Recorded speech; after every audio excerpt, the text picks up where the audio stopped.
నమస్తే, welcome to Ankusham news.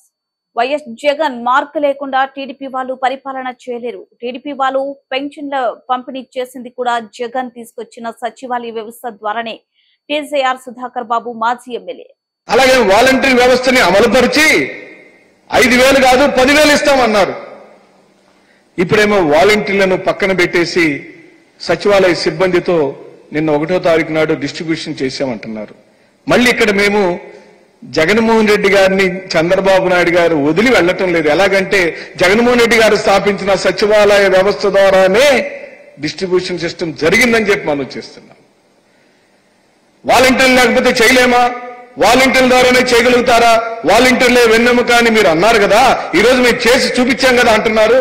అయ్యా, మీరు చేసినటువంటి ఇంప్లిమెంటేషన్ ఆ పంపిణీ వ్యవస్థలో 80% ఎంప్లాయీస్ అందరూ కూడా జగన్మోహన్ రెడ్డి గారి ద్వారా ఉద్యోగాలు పొందిన 1,25,000 మంది సచివాలయ సిబ్బందే అని మనం చేస్తున్నాం.